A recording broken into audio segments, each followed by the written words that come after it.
तो आइए दोस्तों सबसे पहले देख लेते हैं कि टेंसेस होते क्या हैं।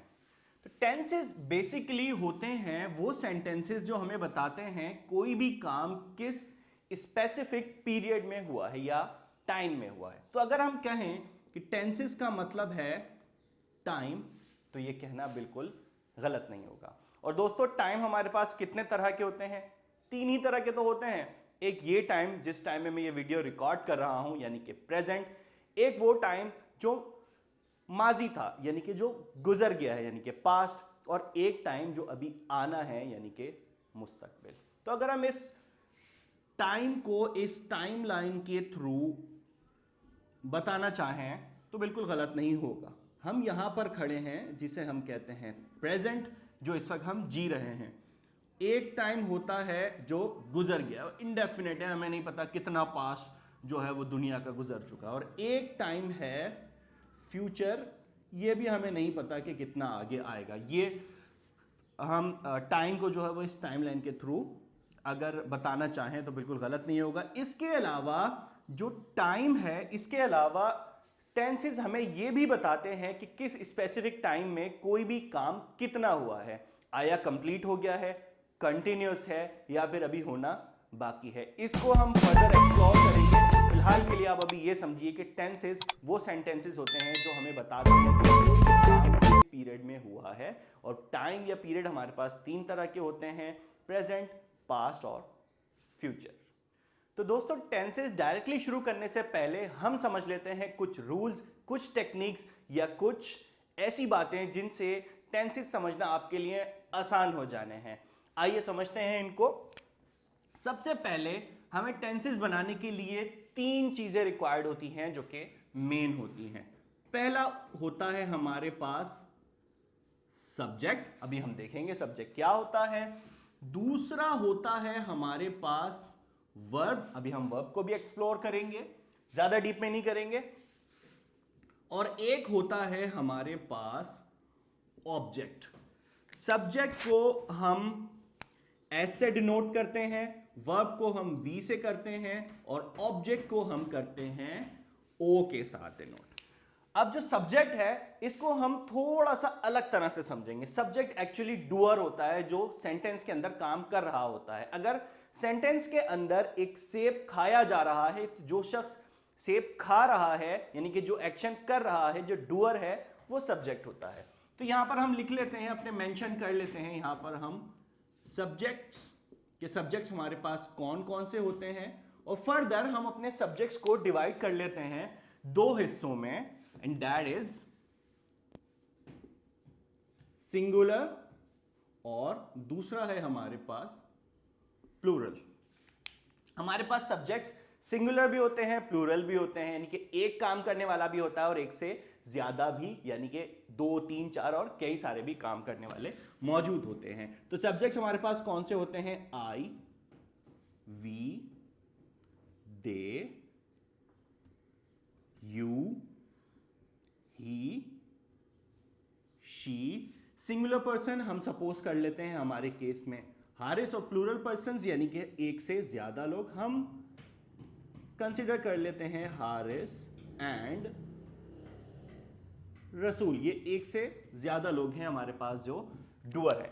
अभी के लिए बस इतना समझ लीजिए कि सब्जेक्ट हमारे पास सिंगुलर भी होते हैं, प्लूरल भी होते हैं। यू हालांकि आप कहेंगे कि ये सिंगुलर सब्जेक्ट है, लेकिन हम मान के चलते हैं इंग्लिश में कि यू को हम प्लूरल में ही कंसिडर करते हैं। क्यों करते हैं ये आपके आगे समझ आएगा। इसके अलावा एक और चीज जो मैं आप लोगों को समझाना चाहूंगा, ये जो तीन है ना, ही, शी और सिंगुलर पर्सन, कोई भी नेम, इसको हम कहते हैं third person. Third person singular, यानी कि ये तीसरा शख्स है कोई। एक तो मैं हूं आई, मैं फर्स्ट पर्सन हूं, आप हैं आप सेकंड पर्सन है। अगर हम किसी तीसरे शख्स की बात करेंगे तो वो थर्ड पर्सन होता है, और थर्ड पर्सन में भी ये तीन हमारे पास थर्ड पर्सन सिंगुलर है। तो दोस्तों ये तीन चीजें याद रखिएगा सब्जेक्ट के अंदर, कि सब्जेक्ट हमारे पास सिंगुलर होते हैं, प्लूरल होते हैं, ये सारे होते हैं, और इसके अलावा ही, शी और एक जो मैं नेम ले रहा हूं उनको हम कहते हैं थर्ड पर्सन सिंगुलर। इसके अलावा अगली चीज जो हम डिस्कस करने लगे हैं वो है वर्ब। वर्ब होता है एक्शन जो कि सेंटेंस के अंदर परफॉर्म हो रहा होता है। दोस्तों ये वीडियो थोड़ी सी लंबी हो रही है, लेकिन ये जो मैं आपकी बेसिक बना रहा हूं, इस बेसिक से आपको आगे की वीडियो में टेंसेस समझना चुटकियों का खेल लगेगा और बहुत क्विकली आप चीजों को ग्रिप करते जाएंगे। तो वर्ब हमारे पास वर्ब की फॉर्म्स होती हैं। ये फॉर्म्स आपको ऑब्वियसली याद करनी पड़ती हैं। फर्स्ट फॉर्म ऑफ वर्ब होती है, सेकंड फॉर्म ऑफ वर्ब होती है, थर्ड फॉर्म ऑफ वर्ब होती है, और एक होती है हमारे पास आईएनजी फॉर्म, जिसे हम फोर्थ फॉर्म या जेरेंड भी कहते हैं। तो ये चार फॉर्म्स जो हैं वो वर्ब की यूज होती हैं। ये भी मैं आपको एक तरह से बताऊंगा कि जिससे आपके लिए ये आसान हो जाएगा याद करना कि कौन से सेंटेंस में कौन सी वर्ब आपको यूज करनी है। हमारे पास वर्ब होता है, वर्ब होता है एक्शन। जैसे कि हमने कहा कि मैं एक सेब खा रहा हूं, तो यहां पर एक्शन जो परफॉर्म हो रहा है वो खाने का हो रहा है। वर्ब हमारा खाना होगा कि सेब खाया जा रहा है।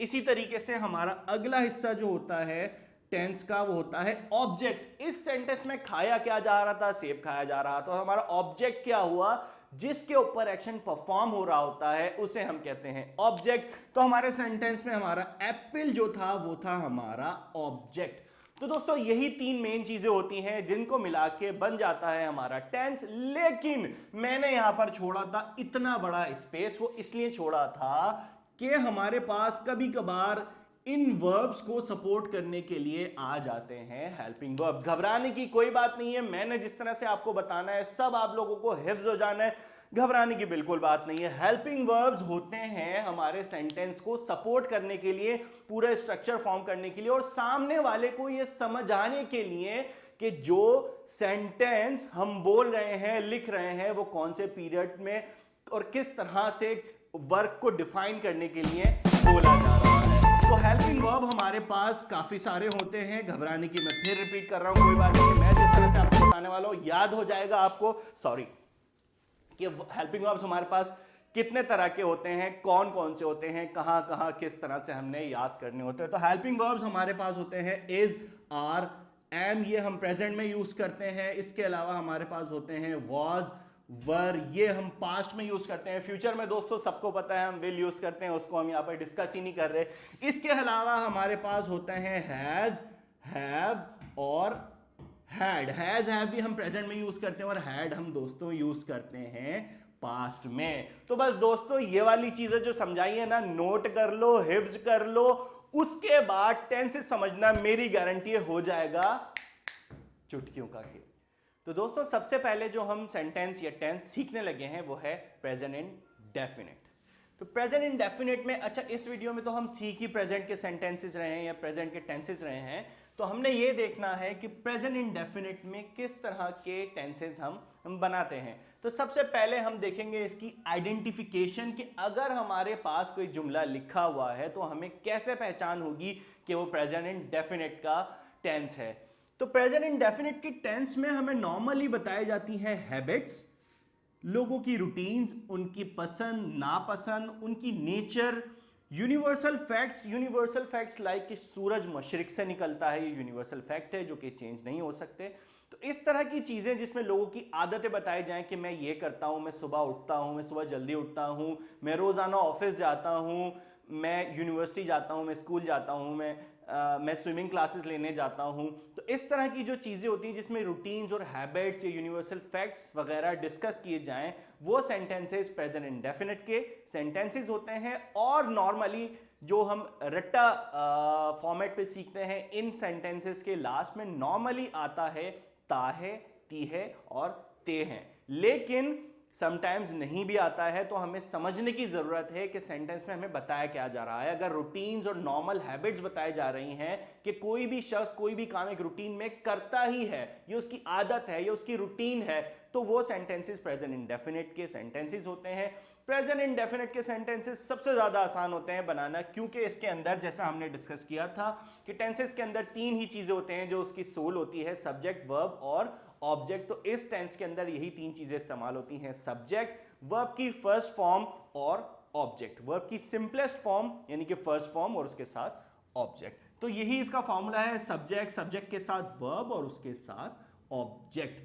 अब इसकी एक एग्जाम्पल हम देख लेते हैं। अच्छा, हमने सब्जेक्ट्स को कुछ सेग्रीगेट किया था, हम देखते हैं एक दफा फिर। सिंगुलर में हमने लिखे थे आई, ही, शी, और इसके अलावा हमने एक थर्ड पर्सन सिंगुलर नेम भी इसके अंदर ऐड किया था। तो दोस्तों ये फर्स्ट पर्सन था, ये सेकंड पर्सन था, और ये वाले थर्ड पर्सन सिंगुलर थे। तो कुल मिला के बात यह है कि ये बताने का मकसद ये था ताकि आप लोगों के लिए टेंसेस आसान हो जाए।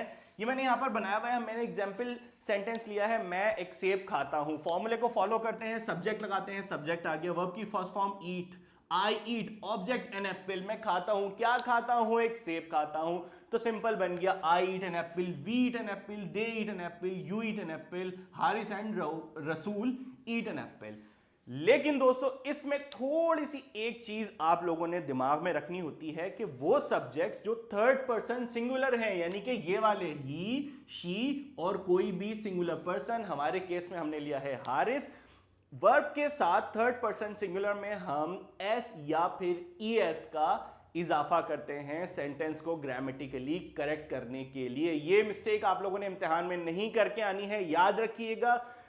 सिंगुलर थर्ड पर्सन के साथ वर्ब के साथ हम एस या ईएस का इजाफा करते हैं। तो ये हो जाएगा जनाब आली, he eats an apple, she eats an apple, Haris eats an apple, और उसके अलावा जितने भी सब्जेक्ट्स हैं उसके साथ एस या ईएस का इजाफा नहीं होगा। तो ये बात अपने रखिएगा दिमाग में लाजमी।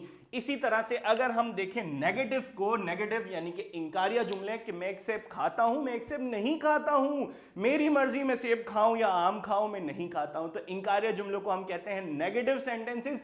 नेगेटिव सेंटेंसेस में नॉट का इस्तेमाल तो होता ही है, ये तो सबको पता है। तो सिंपल हमने भी यही किया है, सब्जेक्ट के साथ नॉट लगाया, वर्ब की फर्स्ट फॉर्म और ऑब्जेक्ट। इसके साथ दोस्तों हम इजाफा करते हैं डू या डस का, यानी कि अगर मैं कहता हूं कि मैं एक सेब नहीं खाता हूं तो मैं यहां पे लिखूंगा I do not eat an Apple. लेकिन दोस्तों अब सवाल यह है कि डू किसके साथ यूज करना है, डस किसके साथ करना है, ये तो फिर कॉम्प्लिकेशन हो गई। कॉम्प्लिकेशन नहीं हुई क्योंकि हमने अपने सब्जेक्ट्स को कर लिया था अलग। तो थर्ड पर्सन सिंगुलर के जो हमारे सब्जेक्ट्स हैं इनमें भी, जिनमें हमने एस या ईएस का इजाफा किया था, सिंपल डू के साथ ईएस का इजाफा करके डज बना देंगे। तो ये हो जाएगा he does not eat an apple, और एस ईट के साथ जो हमने लगाया था अब हटा देंगे क्योंकि अब ये एस जो है वो डू के साथ लग गया ईएस बन के। He does not eat an apple, she does not eat an apple, Haris does not eat an Apple.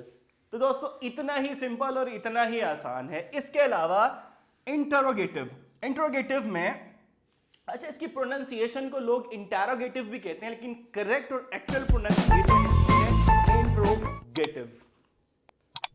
इसमें भी हम देखते हैं कि जो हेल्पिंग वर्ब्स होते हैं इंट्रोगेटिव्स में, हम उठा के ले आते हैं पहले उनको सवालिया जुमला बनाने के लिए। सवालिया जुमला क्या होता है, मैं एक आम खाता हूं, भाई मेरी मर्जी है, मैं एक सेब खाता हूं, मेरी मर्जी है, मैं अनार खाता हूं, मेरी मर्जी है, मैं सेब नहीं खाता, मेरी मर्जी। लेकिन अगर मैं सवाल करूं क्या मैं सेब खाता हूं, तो ये होते हैं सवालिया जुमले यानी कि इंट्रोगेटिव। तो उसमें हम हेल्पिंग वर्ब को उठा के शुरू में ले आते हैं, यानी कि हमारा डू या डज आ जाएगा शुरू में, और उसके बाद सब्जेक्ट, वर्ब की फर्स्ट फॉर्म, ऑब्जेक्ट, और उसके साथ एक सवालिया निशान प्यारा सा बना दिएगा ताकि हमें एग्जाम में कोई मार्क काटने की हमारे एग्जामिनर जुर्रत ना करे, फुल स्टॉप क्वेश्चन मार्क की गलती पर भी। तो ये जुमला हो जाएगा हमारा, लाइक पहले वाले को कह देते हैं do I eat an Apple, क्या मैं एक सेब खाता हूं। इसके अलावा अगर हम ही वाला देखें तो ये हो जाएगा does he eat an Apple. तो थर्ड पर्सन सिंगुलर वाले जो हमारे सब्जेक्ट्स हैं उनके साथ डज ही इस्तेमाल होगा, नेगेटिव में भी और इंट्रोगेटिव में भी। तो दोस्तों अब इसके कुछ सेंटेंसेस बना के देख लेते हैं कि इसके सेंटेंसेस फॉर्म किस तरह से होते हैं। मैंने यहां पर लिखी है कुछ एग्जाम्पल्स। एग्जाम्पल नंबर 1 है हमारे पास, मैं सुबह जल्दी सोकर उठता हूं। तो इसमें हम फॉर्मूला क्या अप्लाई करेंगे, सब्जेक्ट प्लस वर्ब की फर्स्ट फॉर्म प्लस ऑब्जेक्ट। मैं यानी कि आई वेक अप, उठता हूं early, I wake up early in the morning, मैं सुबह जल्दी सोकर उठता हूं, I wake up early in the morning. कोई हेल्पिंग वर्ब नहीं है, वर्ब की फर्स्ट फॉर्म हमने इस्तेमाल की और ऑब्जेक्ट सिंपल हमने इसमें लगा दिया। अगर हम इसका इंकारिया जुमला यानी कि नेगेटिव बनाते तो क्या बनाते हैं, हमने देखा था डू या डस का इजाफा करते हैं।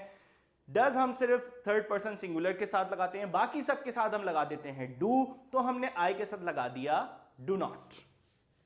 I do not wake up early in the morning, मैं सुबह जल्दी सोकर नहीं उठता। कर लो क्या कर सकते हो, मैं नहीं उठूंगा सुबह जल्दी। अगला सेंटेंस है हमारे पास, हारिस पीर वाले दिन सिगरेट पीता है। हारिस पीर वाले दिन सिगरेट पीता है, बड़ा गंदा बच्चा है ये, क्योंकि सिगरेट चाहे कुछ भी हो जाए, इतवार हो, पीर हो, हफ्ता हो, जुम्मा हो, सिगरेट पीना बुरी बात है। खैर हम अपनी एग्जाम्पल बना रहे थे, हारिस स्मोक्स। यहां पे स्मोक्स क्यों लिखा, हमने डिस्कस किया था थर्ड पर्सन सिंगुलर के साथ वर्ब के साथ हम इजाफा कर देते हैं एस या ईएस का, तो हमने यहां पे स्मोक को कर दिया, स्मोक्स बाकी सेंटेंस रहेगा वही, तो ये हो जाएगा Haris smokes on Monday. Haris पीर वाले दिन सिगरेट पीता है। अगर हम इसका इंकारिया बनाए, नेगेटिव बनाए, तो हो जाएगा Haris does not smoke on Monday. Does क्यों हो गया, डू क्यों नहीं हुआ, अभी हमने सीखा था थर्ड पर्सन सिंगुलर के साथ एस लगाते हैं अफर्मेटिव में और नेगेटिव में डू की जगह डस कर देते हैं। तो ये हो गया हमारे पास Haris does not smoke on Monday. अगला हमारे पास जो सेंटेंस है वो है यूनिवर्सल फैक्ट, यानी कि जो कि नहीं बदला जा सकता। वो ये है कि जमीन सूरज के गिर्द चक्कर लगाती है, ये एक यूनिवर्सल फैक्ट है, इसको बदला नहीं जा सकता। हम इसके ऊपर नेगेटिव की और इंट्रोगेटिव की थ्योरी नहीं अप्लाई करेंगे, सिंपल सेंटेंस बनाएंगे। वो है earth rotates around the sun. Rotates क्यों आया, सिंगुलर था। अर्थ हमारे पास सिंगुलर नाउन है, सिंगुलर सब्जेक्ट है, तो उसके और थर्ड पर्सन है, तो पर्सन तो ये नहीं होगी, लेकिन यूनिवर्सल फैक्ट है, थर्ड पर्सन है, थर्ड पर्सन नहीं है, अगेन मैं रिपीट कर रहा हूं, सिंगुलर है, तो हम इसके साथ एस लगाते हैं। अर्थ रोटेट्स अराउंड द सन। इसके अलावा अगला हमने जो एग्जाम्पल ली है, मैं मुख्तलिफ मौजू पर आर्टिकल्स लिखता हूं, I write articles on different topics. अगर हम इसका अब इंटरोगेटिव भी बनाने की कोशिश करें तो क्या लगा दूंगा, इसमें सिंपल में लगा दूंगा do I write articles on different topics, और आखिर में मैं लगा दूंगा क्वेश्चन मार्क, तो ये बन जाएगा इंटरोगेटिव। इसके अलावा अगला सेंटेंस है हमारे पास, हारिस को अपने माँ बाप से प्यार है। Haris loves his parents. Haris अपने माँ बाप से प्यार करता है। अब यहां पर देखें ता है, ती है, ते है नहीं आ रहा है, लेकिन ये सेंटेंस है फिर भी प्रेजेंट इंडेफिनिट का। कैसे, क्योंकि हारिस की एक नेचर डिफाइन की जा रही है कि हारिस अपने माँ बाप से प्यार करता है। ऐसे बोल लें, ये कह लें कि हारिस को अपने माँ बाप से प्यार है। तो इसीलिए कहता हूं रट्टा ना लगाया करो, कॉन्सेप्ट लिया करो, वरना इम्तिहान में हो जाते हो कंफ्यूज और गलत कर आ जाते हो, मार्क्स कट जाते हैं और कुछ नहीं होता। तो हमने कर दिया हारिस लव्स हिज पेरेंट्स। अगर हम इसका नेगेटिव बनाने लगते तो कैसे बनाते, Haris does not love his parents, S हट जाता और वो डज में आ जाता, यानी कि ये हो जाता हारिस डज नॉट, एस हट जाता, हमारे पास है Haris does not love his parents. Haris गंदा बच्चा है, अपने माँ बाप से बिल्कुल प्यार नहीं करता है। और अगर इसका हम बनाने लगते इंटरोगेटिव तो वो हो जाता does Haris love his parents.